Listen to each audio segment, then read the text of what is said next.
as I age, I notice that I have a lot of scars on my body. Most of them are little.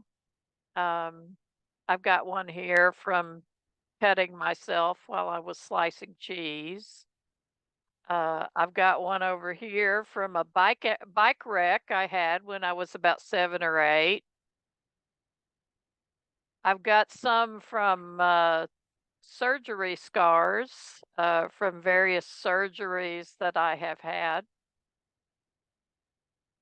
I have one over here where I got hit with a stick on a sign at a protest at one of my first pride protests in Indianapolis. And I have,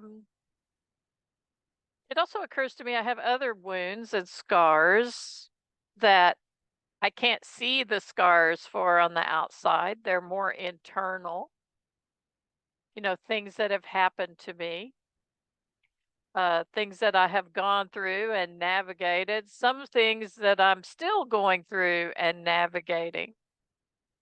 I want to call your attention to this concept of wounds and scars because this word that we're going to be looking at, Arukah, which is about individual healing and restoration and shows up in our scripture here, is about the regeneration of wounds, according to Strong's. Arukah refers to new flesh that grows in the wounded spot. And I want you to think about that as you think about your own scars and also how strong the skin gets around a healed wound or scar. It's actually stronger than the skin around it. So I want you to hold all of that. I'm also thinking of we have invoked several times the Japanese art of kintsugi, which is a way of rejoining shards of a broken pot or broken piece of pottery, sometimes with gold or silver. That makes the whole pot quite beautiful. You can see the scars and the lines, the broken spots, and yet the vessel is whole again. And so these are images that I want us to start with, as we have also heard from Jan Richardson this morning, who is talking about putting shards together. Let me read a piece of that. She says, I know the medicine that lives in a story that has been broken open. I know the healing that comes in ceasing to hide ourselves away with fingers clutched around the fragments we think are none but ours. See how they fit together, these shards we have been carrying. How in their meeting they make a way we could not find alone. Do you see how well the kintsugi idea fits with this image? And it also makes me wonder this morning as we move into this magnificent and beautiful and thought-provoking and heart-provoking scripture in Isaiah 58, how we might experience this healing, this this healing of wounds, this scarring over. Perhaps there's still even some infection under the scar that needs to come out and to be healed. All kinds of images are fair for the taking in your thinking about this morning. I also want to point out that we've talked a lot about healing in this group, and it's one of Steve's favorite topics as the leader of our healing group. We've talked about ways to heal ourselves and to concentrate on our own healing.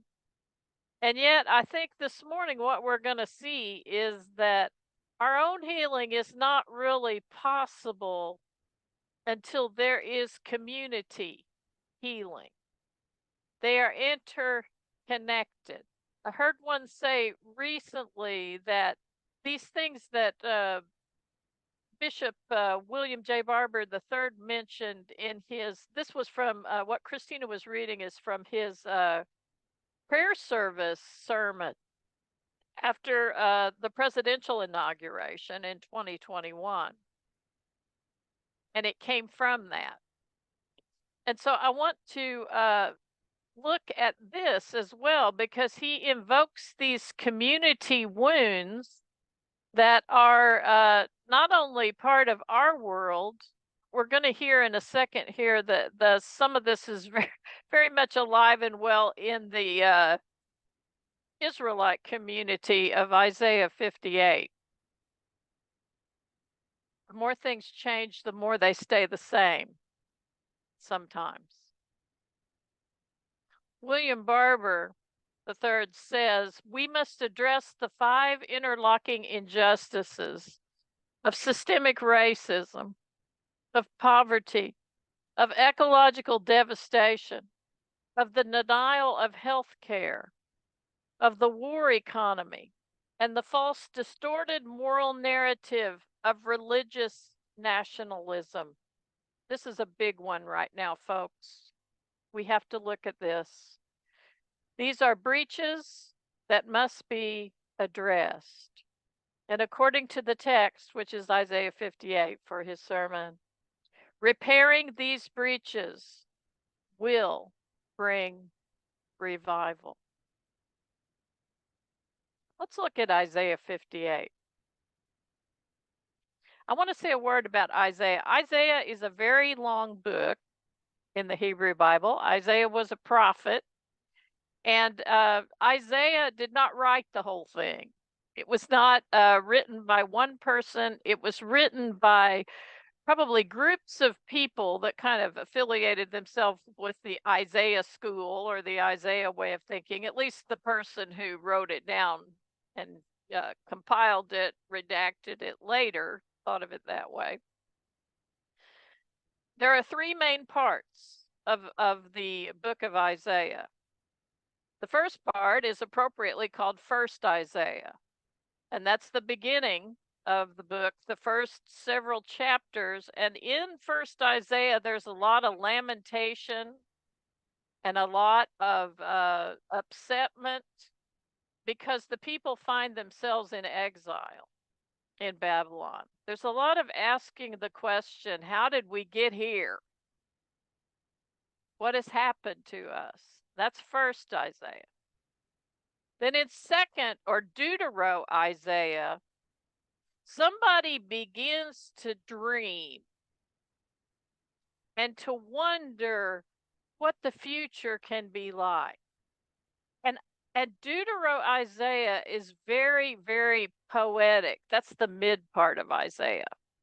Very poetic and beautiful. If you've heard me quote from Isaiah in our worship services, there's a good chance it came from Deutero Isaiah, because it's quite beautiful. And there are also things from there that move into the New Testament and get quoted by the Jewish folks that are writing there, or those who are familiar with Jewish tradition.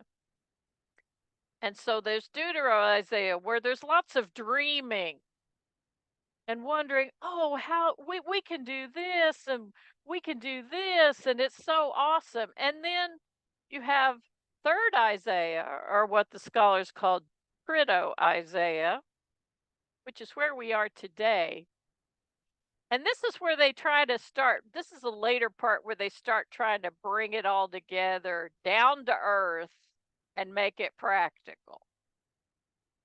They start trying to combine their disorientation and their wondering about where God is. Where's God? God has left us. Here we are in exile. All these old covenants are all this stuff about land and progeny, and we're going to be a great nation. It's all disappeared. And then you have the dreamers who say, "Oh, we can do this. We can go home and rebuild Jerusalem sometime, and we can, um, do these great things." And that's Deutero Isaiah. And then in Trito Isaiah, they're actually trying to figure out how to move ahead. If you see any of this pattern in our own work at UCH, which is in a very different and much more privileged situation, you'll see how there's lamentation about things, about the loss of things that used to be. There's a lot of dreaming. And then there's also the piece about how are we going to actually move ahead and how can we implement this? So I want you to kind of loosely make a container over there for that as we hear a word from Isaiah 58. Shout it aloud and do not hold back. Raise your voice like a trumpet. This would have been, this word translated trumpet, this was a shofar. This was a big horn thing that they blew when they wanted to get everybody's attention when they were going into battle. It's not my son's trumpet. It's more of a big horn thing that would get everyone's attention. Declare to my people their rebellion, to the descendants of Jacob their sins. This is the Jacob that had the ladder dream that we talked about a couple weeks ago. Descendants of Jacob. Remember, Jacob was really concerned about land and progeny.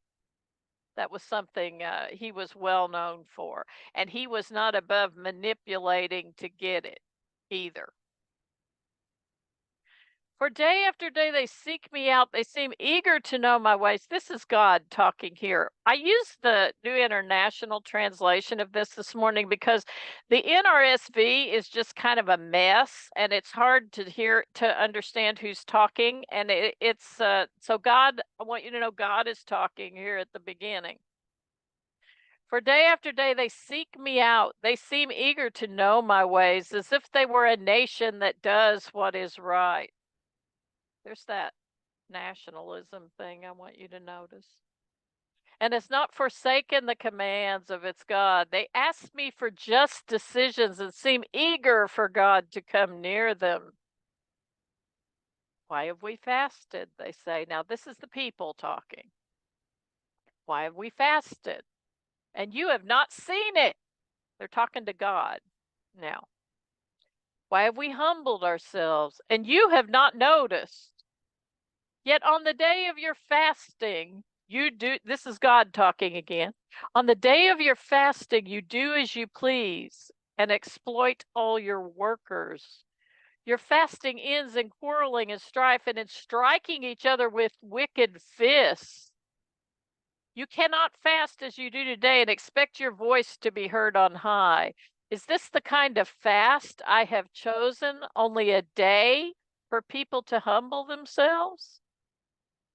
Is it only for bowing one's head like a reed and for lying in sackcloth and ashes? This is one of the things around fasting that was part of the tradition. They would put ashes on their faces or put old ripped up sackcloth clothes on to let everyone know they were fasting and grieving.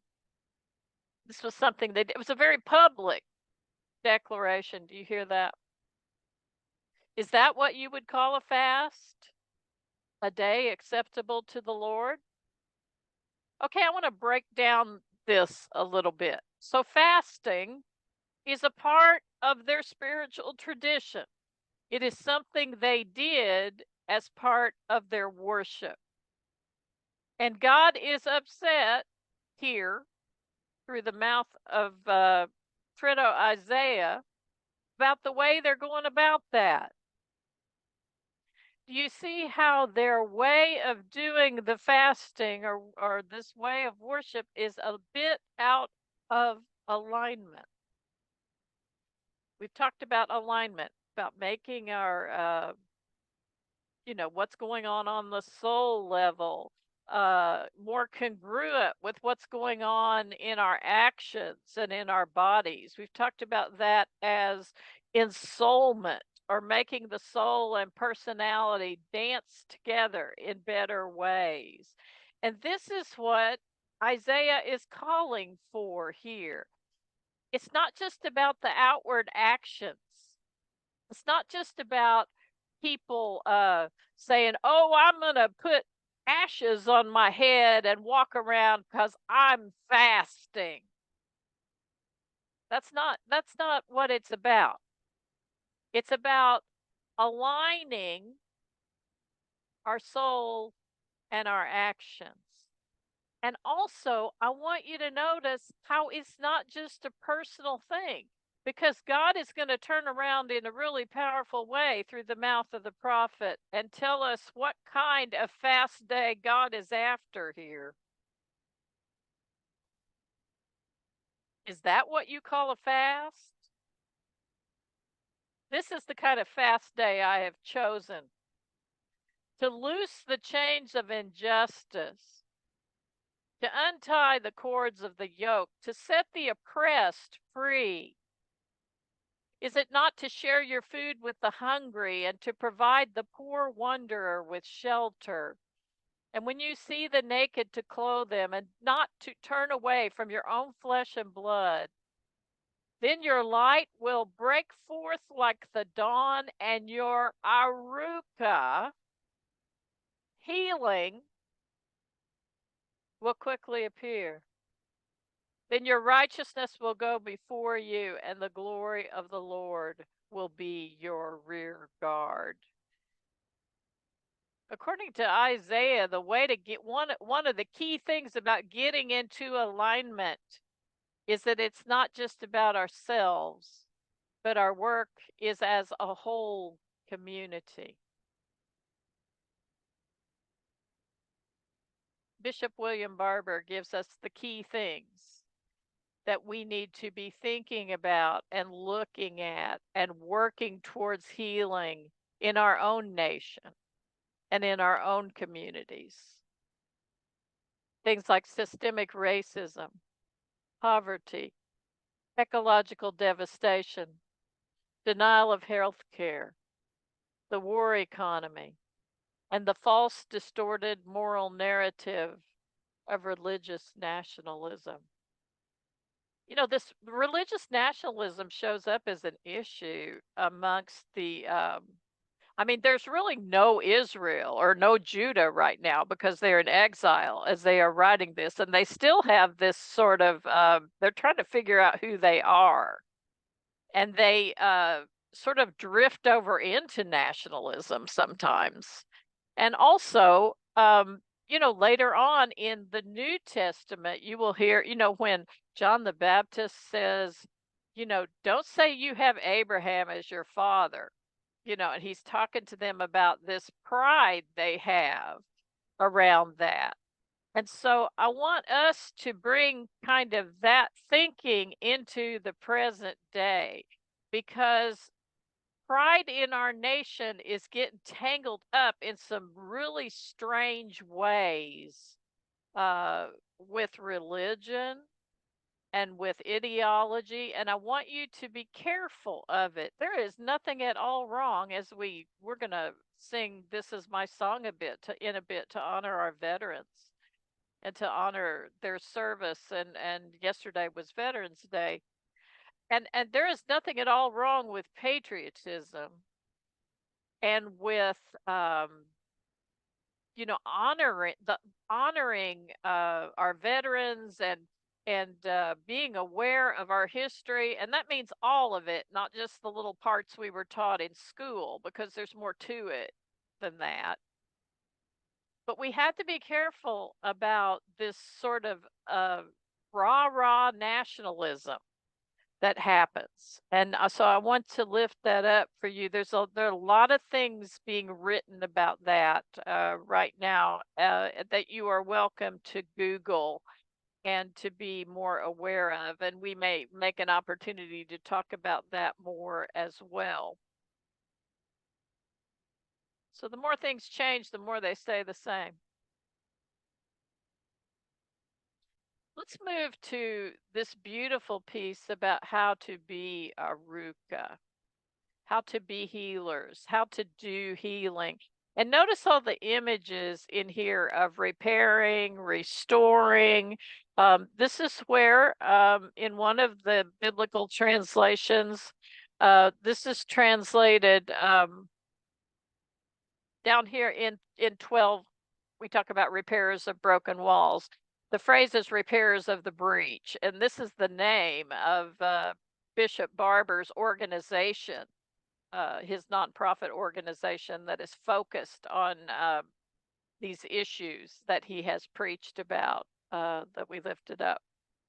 So repairers of the breach, that's where that phraseology comes from. You will call and the Lord will answer, and you will cry for help, and God will say, "Here I am I." If you do away with the yoke of oppression with pointing finger and malicious talk, does that remind anybody of social media? Pointing a finger and malicious talk. And if you spend yourselves in behalf of the hungry and satisfy the needs of the oppressed, then your light will rise in the darkness. Arise, your light is come. That first hymn we sang. Your light will rise in the darkness, and your night will become like noonday. The Lord will guide you always. They will satisfy your needs in the sun-scorched land and will strengthen your frame. You will be like a well-watered garden. This is what alignment looks like. A well-watered garden, like a spring whose waters never fail. Your people will now here are all the words that invoke Arukah, healing, rebuilding. Your people will rebuild the ancient ruins and will raise up the age-old foundations. You will be called repairer of broken walls, repairers of the breach, restorer of streets and dwellings. This is talking about rebuilding Jerusalem, rebuilding places that have been overrun, that they've been carried off into exile. It's also talking, I think, about rebuilding a lot of things, metaphorically. If you keep your feet from breaking the Sabbath, so now here's another worship thing that is a big deal to the Israelite people: fasting and Sabbath. If you keep your feet from breaking the Sabbath and from doing as you please on my holy day, if you call the Sabbath a delight and the Lord's holy day honorable, and if you honor it by not going your own way, does that mean not having baseball practice? I don't know. That's what comes up for me. And not doing as you please or speaking idle words, then you will find the joy in the Lord, and I will cause you to ride in triumph on the heights of the land and to feast on the inheritance of your father Jacob.